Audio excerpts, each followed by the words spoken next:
आज मैं पुनः एक नई वीडियो प्रस्तुत कर रहा हूँ। पिछला वीडियो को आप सबों ने पसंद किया और आप सभी इसी प्रकार मुझे उत्साह बढ़ाते रहेंगे। तो आज मैं कुछ बातें बताना चाहता हूँ। जैसे लोग कहते हैं कि सच बड़ा कड़वा होता है, आप प्रायः सुनते होंगे, किंतु मैं कहता हूँ कि सच बड़ा ही मीठा होता है, किंतु हम उसे कड़वा बना देते हैं, इतना जोर से बोलते हैं कि वो कड़वा समान प्रतीत होता है। किंतु हम सत्य को यदि मीठा कर कर बोलें, आसान तरीके से बोलें, तो सच बड़ा ही मीठा होता है। जैसा कि इससे पहले आपने सुना कि सत्यम ब्रूयात् प्रियम ब्रूयात्, यानी कि आप सत्य बोलें और प्रिय बोलें, तो इसमें कोई कड़वाहट की कहीं गुंजाइश नहीं है। दूसरी बात, हम सभी आज सुनते आए हैं कि संसार में ना कोई कुछ लेकर आता है और ना कोई कुछ लेकर जाता है। वो खाली हाथ आता है और खाली हाथ चला जाता है। तो आप थोड़ा सा इस बात को गौर करें कि कोई खाली हाथ नहीं आता है। वो क्या लेकर आता है? अपना कर्म फल लेकर आता है और संस्कार लेकर आता है। आज देखिए कि जो भी बच्चा जन्म लेता है, तो किसी एक को देखें कि वो कितनी फैसिलिटी है, सारी सुविधाएं उसके पास है, उसके घर किसी प्रकार की कमी नहीं है। और एक तरफ देखें कि एक जगह बच्चा जन्म ले रहा है तो बिल्कुल समस्याएं में ही घिरा हुआ है, वो सारी समस्याएं उसके सामने है। तो फिर हम कैसे कह सकते हैं कि ना वो कुछ लेकर आया है और खाली हाथ आया है, बल्कि अपने साथ जो भी वो पिछला कर्म फल रहा हो या उसका संस्कार हो, वो उसके साथ आता है। तो हम सभी भी अपना कर्म फल और अपना संस्कार लेकर आए हैं, और इसलिए यहाँ जो भी जन्म ले रहे हैं तो उनमें यह असमानता दिखाई पड़ती है। दूसरी बात, जो लोग संसार से चले जाते हैं तो फिर वही बात कहते हैं कि खाली हाथ चले गए या कुछ लेकर नहीं गए।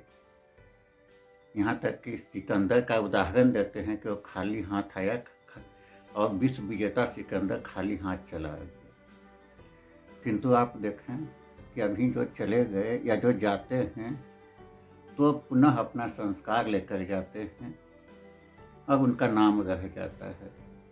कोई है तो अपना मंजिल पा लेते हैं कि उन्हें कहाँ जाना है और वहीं जाते हैं, और जिनको मंजिल की नहीं जानकारी हुई है वो फिर भटक जाते हैं। यानी कि कहने का मतलब वो संस्कार लेकर जाते हैं और फिर कर्म फल यहाँ बनाते हैं, कर्म के अनुसार उन्हें फल मिलता है।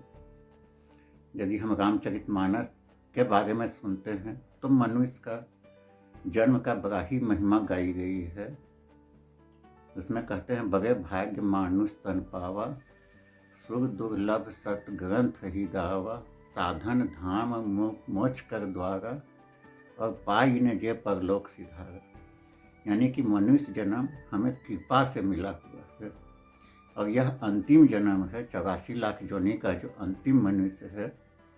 क्योंकि ईश्वर भी जब मनुष्य को बनाकर और फिर वह संतुष्ट हो गए कि मैंने पृथ्वी पर बड़ा ही बुद्धिमान जीव को बनाया है और उसके पास सारी वो शक्तियाँ दी है, यानी सोचने की, समझने की, करने की, और हमें छूट भी दे दी है। और हमेशा हमारे अंदर एक द्वंद्व होता रहता है, हमारे सामने हमेशा दो रास्ते होते हैं, तो उसमें हमें क्या करना है ये हम पर निर्भर करता है। जैसे कि आज हम ये लाइट देख रहे हैं तो लाइट सिर्फ धारा है विद्युत का, किंतु इससे हम हीटर भी जला रहे हैं और कूलर भी चला रहे हैं या अपनी सुविधा अनुसार इसका उपयोग कर रहे हैं। तो इसी प्रकार हमें छूट दिया गया है और सारे रास्ते हैं, किंतु हम भूल जाते हैं कि इसका फल भी हमें मिलने वाला है। तो यदि हम इसे ध्यान में रखकर और यदि निष्काम कर्म करते जाएं तो हम बहुत सा भूल से बच जाते हैं।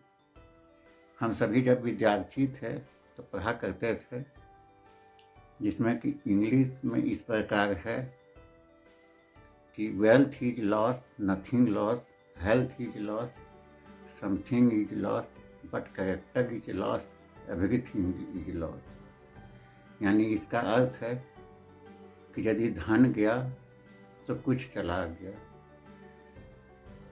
और स्वास्थ्य गया तो कुछ गया है, किंतु चरित्र चला गया तो सब कुछ चला गया। किंतु आज ठीक इसका विपरीत हो गया है। आज हम देखते हैं तो आज का क्या हो गया है कि character is loss, nothing loss, health is loss, something is loss, but wealth is loss, everything is loss. यानी इसका अर्थ हो गया कि चरित्र गया तो कोई बात नहीं, गया तो क्या गया, स्वास्थ्य गया तो कुछ चला गया, किंतु धन चला गया तो सब कुछ चला गया। यानी धन की ही प्राथमिकता लोग दे रहे हैं, किंतु वास्तव में क्या होता है कि धन हमारी ज़रूरत का चीज़ है और इसका उपयोग करने के लिए हमें दिया गया है।